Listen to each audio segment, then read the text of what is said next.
میلاد مصطفیٰ علیہ تحیۃ والثناء گرامی مرتبت جناب محمد طاہر ارشد صاحب نے اپنے لخت جگر فرزند ارجمند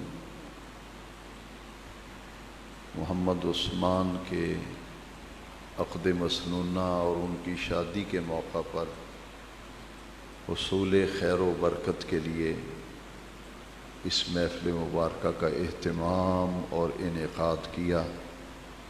اللہ تبارک و تعالی ذکر مصطفیٰ علیہ تحیۃ والثناء کی محفل کا اہتمام انعقاد اپنی بارگاہ میں قبول فرمائے اور دین و دنیا کی راحتیں اور برکتیں رب کریم ان کے نصیب میں فرمائے۔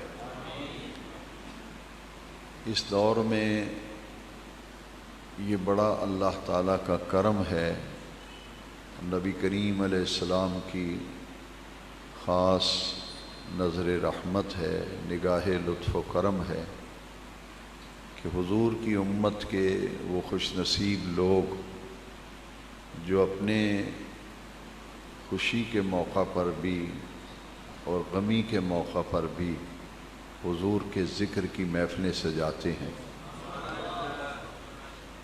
یہ صحابہ کرام کا یہ طریقہ تھا کہ وہ جب بھی جمع ہوتے تو بیٹھ کر نبی کریم علیہ السلام کی باتیں کیا کرتے تھے۔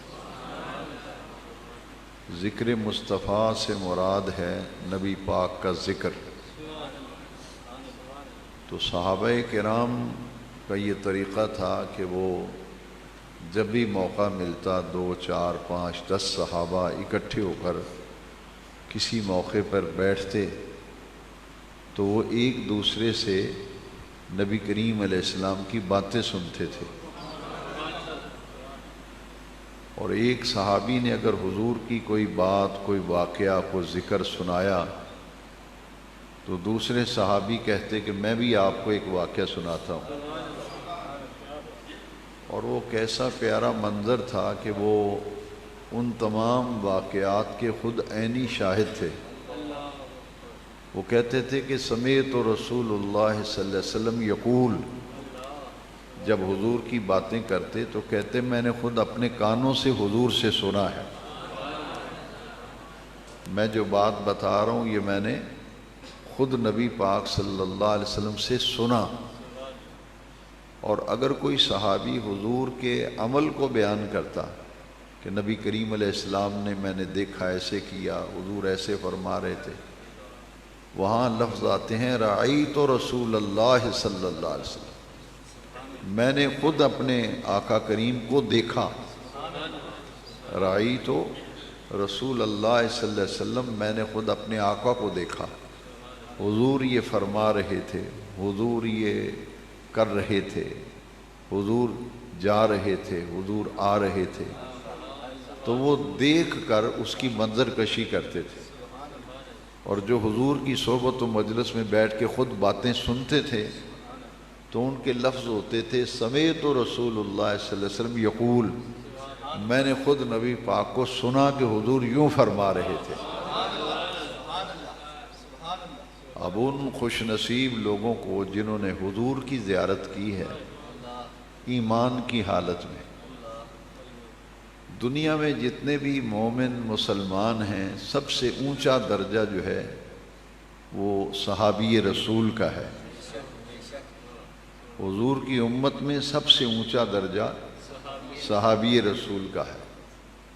تو صحابی اس وجہ سے بنا، اور وہ کون سا عمل ہے جس نے اسے تمام لوگوں سے افضل بنا دیا؟ وہ عمل ایمان کی حالت میں رخ مصطفیٰ کو دیکھنا ہے۔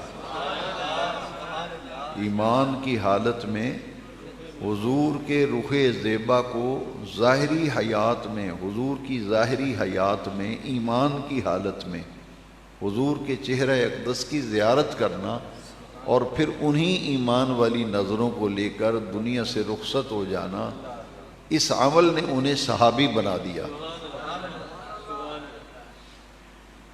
صحابی کے لیے شرط ہے، بعض لوگ آج کل بہت عجیب عجیب باتیں کرتے ہیں، پہلے صحابی کی تعریف سمجھنی چاہیے۔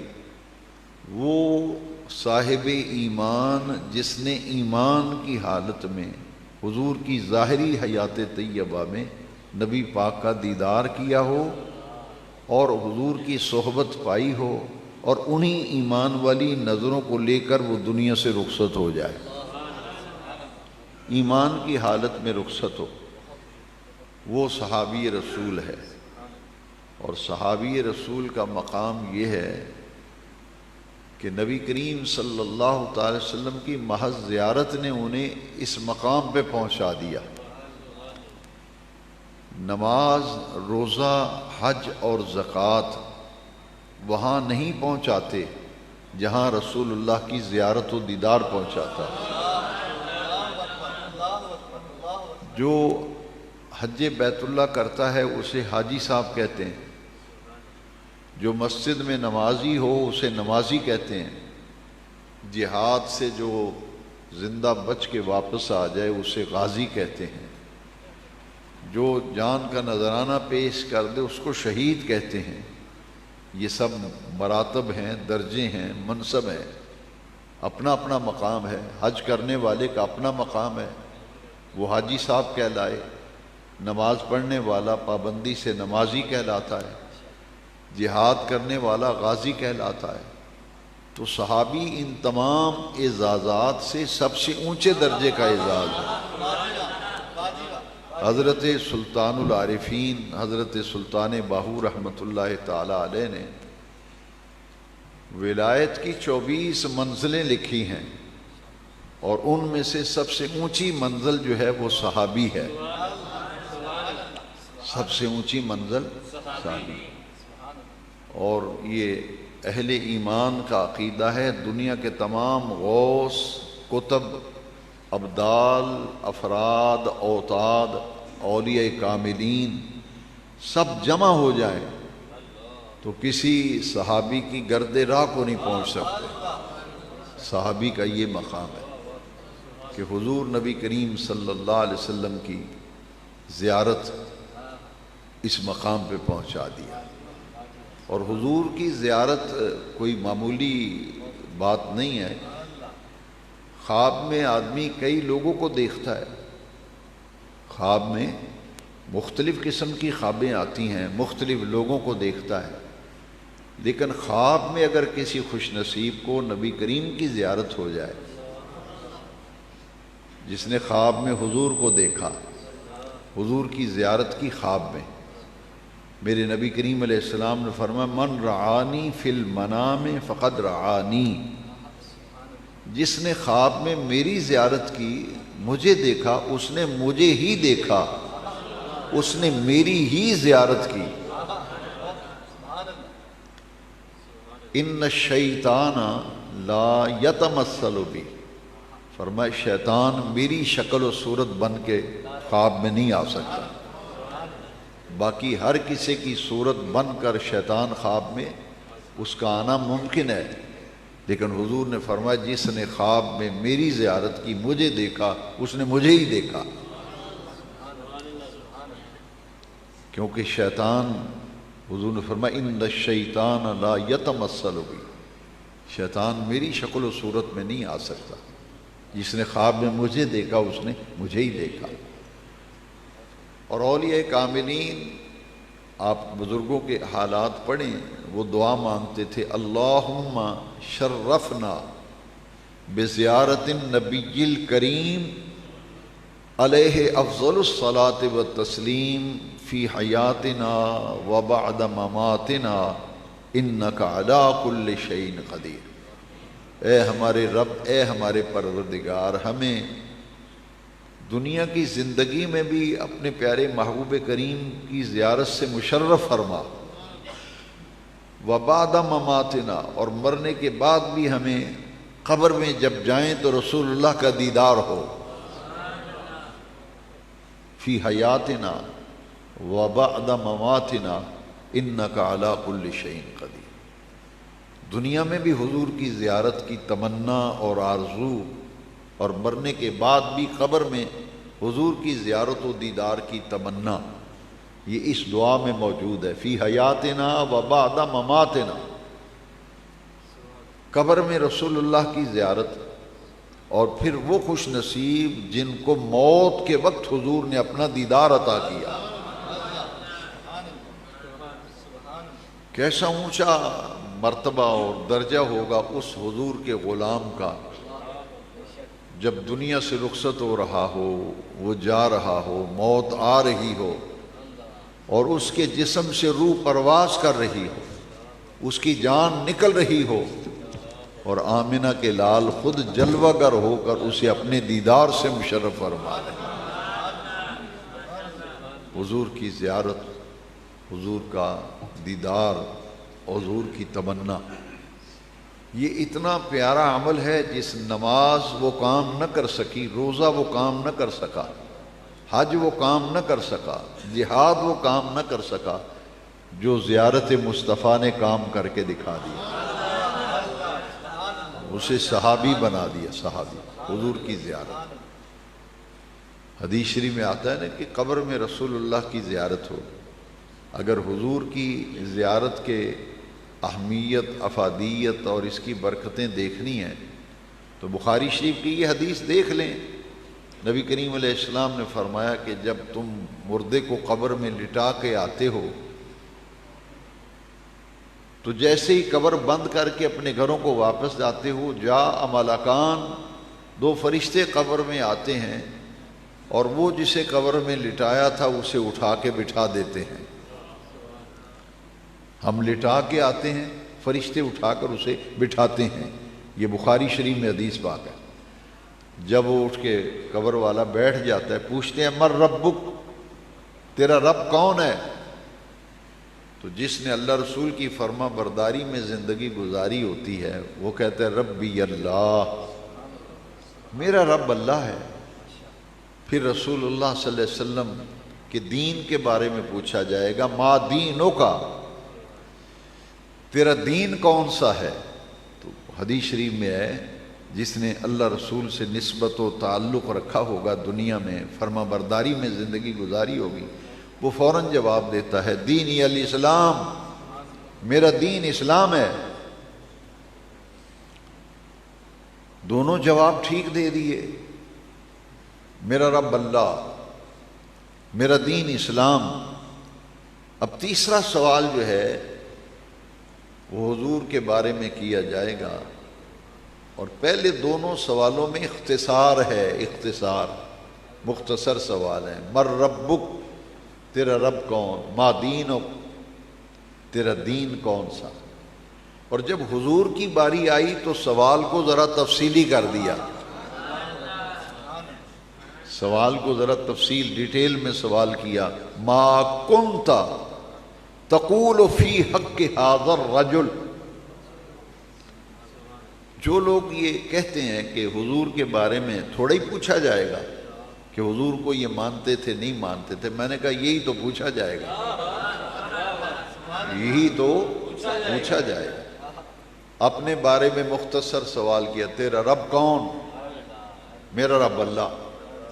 دین کے بارے میں مختصر پوچھا، ما دینوں کا، دین کیا ہے؟ کہتے دینی الاسلام۔ محبوب کی عزت و عظمت رب کو اتنی پیاری ہے، محبوب کے بارے میں جب پوچھا تو ذرا تفصیل سے پوچھا۔ ما کنت تقول فی حق ھذا الرجل، ہر قبر والے کو رسول اللہ کی زیارت کرائی جائے گی۔ گنبد خضرا اور قبر کے درمیان جتنے پردے ہیں سب اٹھا دیے جاتے ہیں اور حضور کی زیارت کرائی جاتی ہے۔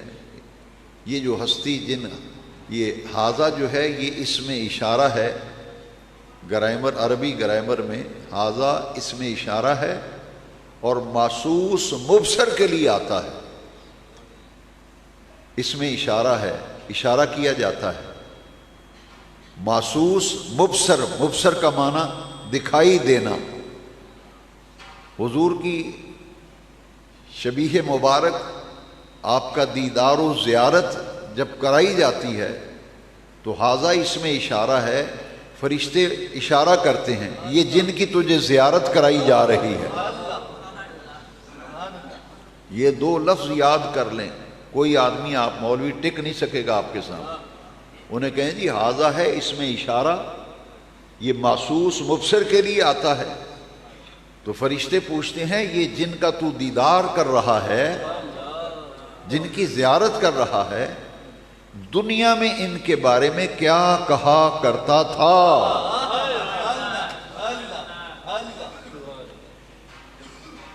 تقول و مضارعہ ہے، اس پہ کانا آیا ہے، اور عربی گرامر کا قاعدہ ہے مضارعہ پر اگر کانا آ جائے تو ماضی استمراری بنتی ہے، ماضی استمراری بنتی ہے۔ اب ما کنت تقول فی حق ھذا الرجل، قبر کے تیسرے سوال میں پوچھا گیا یہ جن کی تجھے زیارت کرائی جا رہی ہے دنیا میں ان کے بارے میں کیا کہا کرتا تھا؟ کیا کہا کرتا تھا؟ یہی تو پوچھا جائے گا کہ حضور کے بارے میں تیرا عقیدہ کیا تھا، حضور کے بارے میں تیرا ایمان کیا تھا۔ پہلے دونوں سوالوں کا جواب بھی بخاری شریف میں لکھا ہے کہ جو نیک آدمی ہوں گے، اللہ کے فرما بردار بن کے زندگی گزاری ہوگی، وہ تو سوالوں کا جواب دیں گے، فرفر جواب دیں گے، اور جس نے نافرمانی میں زندگی گزاری ہوگی، نہ نماز، نہ روزہ، نہ مسجد، نہ جمعہ، نہ عید، نہ نماز، نہ قرآن، پوری زندگی غفلت میں، جب اس سے سوال ہوں گے نا قبر میں، پہلا سوال ہوگا مر ربک، تیرا رب کون؟ وہ کہے گا ہا لا ادری، نہیں مجھے نہیں پتا میرا رب کون ہے۔ دوسرا سوال ہوگا مادینوں کا، جو دنیا میں اللہ کا نافرمان بن کے رہا ہوگا، وہ کہے گا ہا لا ادری، مجھے نہیں پتا میرا دین کون سا ہے۔ جب حضور کی زیارت کرا کے پوچھا جائے گا کیا کہا کرتا تھا، وہ کہے گا ہا لا ادری، مجھے نہیں پتا یہ کون ہے۔ اور جو حضور نبی کریم علیہ السلام کے غلام ہوں گے، حضور کی محبت رکھنے والے ہوں گے، اللہ کے ذکر و عبادت و بندگی کی لذتیں حاصل کرنے والے ہوں گے، وہ فوراً فرفر جواب دیں گے مر ربک، تیرا رب کون؟ ربی اللہ، ما دینک، دینی الاسلام۔ اور جب حضور کے بارے میں پوچھا جائے گا تو وہ فوراً جواب دیں گے، یہ جواب بھی بخاری شریف میں لکھا ہے، وہ کہیں گے حاضہ، وہاں بھی حاضہ اس میں اشارہ ہے نا، محسوس مبصر کے لیے آتا ہے، تو قبر والا جواب دے گا یہ حاضہ اس میں اشارہ ہے، یہ جن کے بارے میں پوچھ رہے ہو نا، حاضہ نبینا، یہ تو میرے نبی کریم علیہ السلام ہے۔ وہ قبر میں حضور کو پہچانے گا، کہے گا حاضہ نبینا، یہ میرے پیارے نبی پاک صلی اللہ علیہ وسلم ہیں، جاء بالبینات، جو اللہ کی واضح نشانیاں لے کر ہمارے پاس تشریف لائے تھے، ہمارے پاس تشریف لائے تھے۔ اور میں حیران ہوتا ہوں کہ امام بخاری میں قبر میں سوال کتنے ہونے ہیں؟ سارے بولیں، لیکن امام بخاری نے صرف ایک سوال لکھا ہے۔ میں لوگوں سے کہتا ہوں اس کا کوئی جواب ہی نہیں دے سکتا، جواب ہے ہی نہیں، بھئی سوال ہیں قبر میں، امام بخاری نے ایک سوال لکھا ہے۔ پوری ذمہ داری سے کہہ رہا ہوں، معمولی بات نہیں ہے۔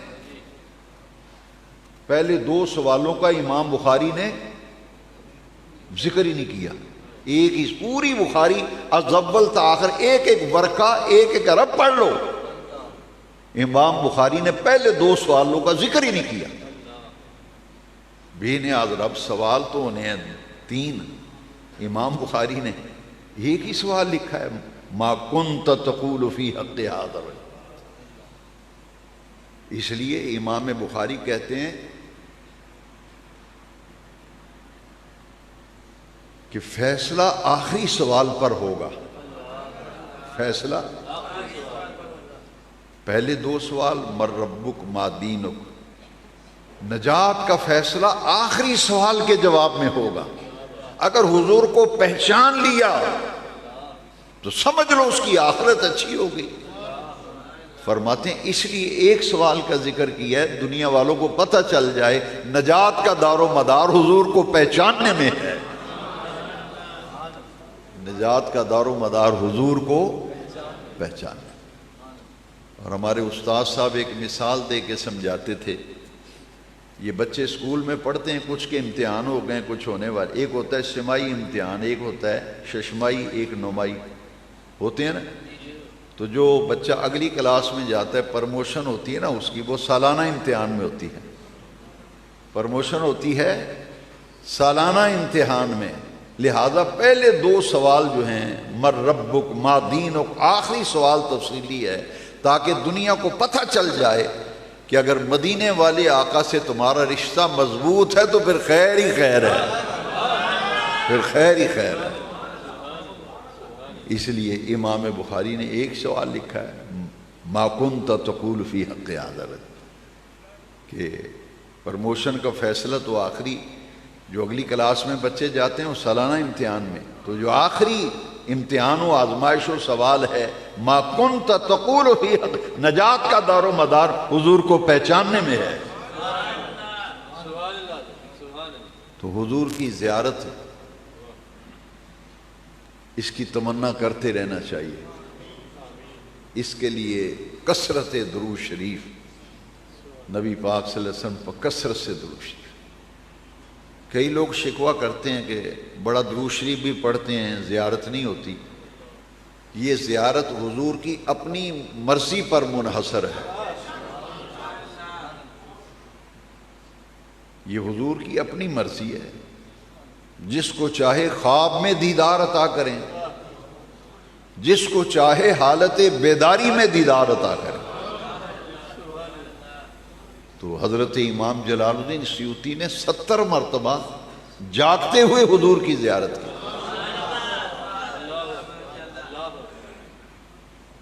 حضور ہمارے پابند تو نہیں معاذ اللہ کہ ہم درود شریف اس لیے پڑھتے ہیں کہ زیارت ہو. درود شریف پڑھو رب کی رضا کے لیے، رب کی اور خوشنودی مصطفیٰ کے لیے. جب درود شریف پڑھو گے تو ارادہ یہ رکھو جب سرکار کی مرضی ہوئی کرم فرمائیں گے. جب سرکار کی مرضی ہوئی تو کرم فرمائیں گے، مرضی سرکار کی ہے.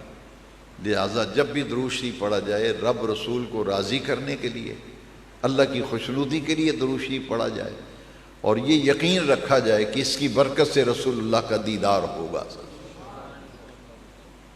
صوفیاء کرام نے لکھا ہے کہ 3 وجہ ہیں جن کی وجہ سے دیدار نہیں ہوتا. 3 ایسی چیزیں ہیں جو دیدار مصطفیٰ میں رکاوٹ بن جاتی ہیں. اپنی روزی پہ نظر دوڑاؤ، جو ہماری کمائی ہے، ہماری روزی ہے، اس میں تو گڑبڑ نہیں کہیں. رزق حلال، دعاؤں کی قبولیت اور رسول اللہ کی زیارت کے لیے اولین شرط حلال روزی.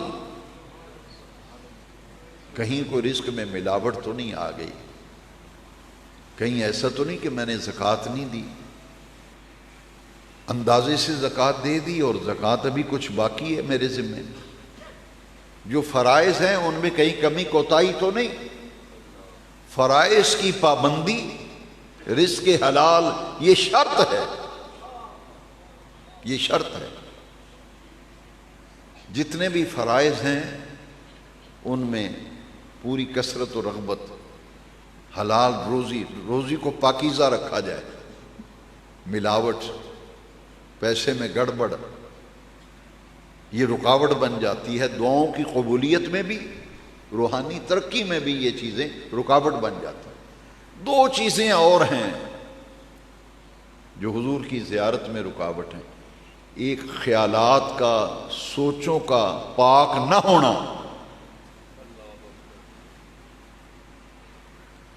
جتنی سوچیں ہمیں آتی ہیں، خیال آتے ہیں، وسوسے آتے ہیں، دل اور دماغ، اس میں اگر غلط خیالات آ رہے ہیں ناپاک خیال آ رہے ہیں تو پھر دیدار مصطفیٰ سے بندہ محروم رہتا ہے۔ خیالات کو پاک رکھنا، سوچ کو پاک رکھنا، فکر کو پاک رکھنا، اور یہ لباس اور جسم کو پاک رکھنا،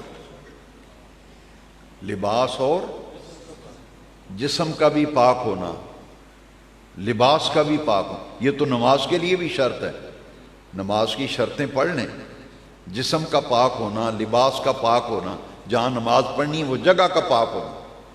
اسی طرح زیارت رسول کے لیے اور دیدار مصطفیٰ کے لیے سوچ کا پاک ہونا، دل اور دماغ کا غلط خیالات سے پاک ہونا، اور جسم کا پاک ہونا، لباس کا پاک ہونا، یہ بھی شرط ہے رسول اللہ کی زیارت کے لیے۔ ان چیزوں کی وجہ سے بندہ محروم رہتا ہے۔ کئی ایسی وجوہات ہو جاتی ہیں کہ بندے کا جسم نہیں پاک ہوتا، اس کا لباس نہیں پاک ہوتا، اس کی سوچیں پاک نہیں ہوتی، اس کی فکر پاک نہیں ہوتی، اس کے خیالات پاک نہیں ہوتے۔ تو جیسے آدمی اپنے ظاہر کو بڑا بنا پھبا کے رکھتا ہے نا، رسول اللہ کی زیارت کے لیے اس کو بنا پھبا کے رکھنا ہے، کیونکہ ان کی نظریں تو لباس پہ نہیں ہیں، ان کی نظریں تو ظاہر پہ نہیں ہیں، وہاں تو دل دیکھے جاتے ہیں، وہاں تو دل دیکھے جاتے ہیں۔ لہذا جتنا اہتمام بندہ اپنی ظاہری صفائی ستھرائی کے لیے بندہ انتظام کرتا ہے، اتنا اہتمام باطن کی صفائی ستھرائی کا خیال کرو، رسول اللہ کی زیارت ہو جائے گی۔ اپنی من کی دنیا کو پاک رکھنا۔ ایک صحابی کا واقعہ ہے کہ وہ نبی کریم صلی اللہ علیہ وسلم کی خدمت میں حضور تشریف فرما تھے۔ وہ نبی پاک نے فرمایا کہ اب مسجد میں جو آئے گا نا، جس کسی نے جنتی کو دیکھنا ہو اس کو دیکھ لے۔ تو وہ صحابیوں نے دیکھا کہ حضور کے ایک صحابی مسجد میں داخل ہوئے، سب صحابہ نے انہیں زیارت بھی کی اور مبارک بھی دی کہ حضور نے فرمایا جس نے جنتی کو دیکھنا ہو اس کو دیکھ لو۔ اب وہ صحابی رات مسجد میں گزارتے تھے، تو حضور کے ایک صحابی کہتے ہیں کہ میں نے کہا کہ میں دیکھوں یہ کون سا عمل کرتا ہے راتوں کو جس کی وجہ سے حضور نے فرمایا کہ یہ جنتی ہے، اس کا عمل کون سا ہے جس نے اس کو دنیا میں جنتی بنا دیا۔ فرمایا جس نے جنتی کو دیکھنا ہے اس کو دیکھ لو۔ وہ رات بھر عبادت کرتے تھے، جب ان کی طبیعت کچھ خراب ہوئی تو وہ اپنے گھر میں قیام کرنے لگے، عبادت گھر پہ کرتے۔ وہ صحابی انہیں کہنے لگے کہ میں ایک رات تمہارے ساتھ گزارنا چاہتا ہوں، میرے گھر میں کوئی مسئلہ ہے تو میں رات تمہارے ساتھ رہنا چاہتا ہوں۔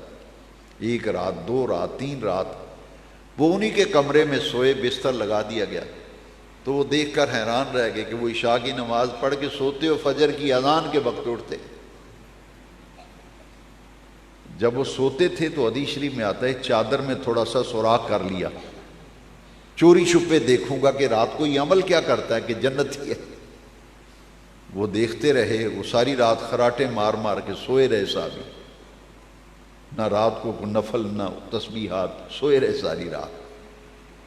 انہوں نے 3 دن اسی طرح گزارے، 4 دن گزارے، گزار کے انہوں نے کہا یار سرکار نے فرمایا کہ تو جنتی ہے، تو ساری رات سویا رہتا ہے، میں یہ سوچتا تھا کہ ساری رات ہی نفل پڑتا ہوگا، تو عمل کیا کرتا ہے؟ نبی پاک نے فرمایا اس سے پوچھو کیا عمل کرتا ہے۔ تو انہوں نے کہا کہ آپ کتنے نفل پڑھتے ہیں، کتنی تسبیحیں نکالتے ہیں؟ انہوں نے کہا بھی تم نے عمل پوچھا ہے نا، عمل بس یہ ہے کہ اس میں کسی کے بارے میں بغض اور عناد نہیں ہے، میرے سینے میں کسی کا کینہ نہیں، کسی کے بارے میں حسد، بغض اور کسی کی نفرتیں اس دل میں نہیں ہیں۔ نبی پاک صلی اللہ علیہ وسلم نے فرمایا یہ جو حضور کی امت کے لوگوں سے یہ پیار کی کیفیت ہے، کسی کے بارے میں نفرت نہیں، کسی کے بارے میں کینہ نہیں، کسی کے بارے میں بغض نہیں، کسی کے بارے میں حسد نہیں، اس کا دل صاف ہے لوگوں کے بارے میں، لہٰذا یہ عمل اللہ کو پسند آ گیا ہے، اس عمل نے اسے جنتی بنا دیا ہے۔ تو ہمارے اندر جو غلاظتیں ہیں وہ تو ختم ہونے کا نام نہیں لیتی، پھر شکوہ کریں کہ ہمیں جی درود شریف پڑھتے ہیں زیارت نہیں ہو رہی۔ صوفیاء فرماتے ہیں، حضرت شیخ شہاب الدین سہروردی نے لکھا ہے کہ دل بھی پاک کر، سوچ بھی پاک کر، روزی بھی پاک کر، لباس بھی پاک کر، جسم بھی پاک کر، پھر دیکھ آقا کرم فرماتے ہیں نہیں کہ فرماتے ہیں۔ اگر امام سیوطی کو 70 مرتبہ بیداری میں زیارت ہو گئی، پیر مہر علی شاہ کو حالت بیداری میں دیدار ملا، اور کئی اولیاء کاملین کو، حضرت سلطان اورنگزیب عالمگیر کو، کتنے اولیاء اللہ ہیں جن کو حالت بیداری میں رسول اللہ کی زیارت ہوئی۔ اس کی وجہ یہ تھی کہ ان کا اندر پاک تھا، ان کا من پاک تھا، ان کی سوچ پاک تھی، ان کی فکر پاک تھی۔ تو رسول اللہ سے محبت کا تقاضا ہی یہ ہے۔ اللہ تعالیٰ مجھے اور آپ کو ان باتوں پر عمل کرنے کی توفیق۔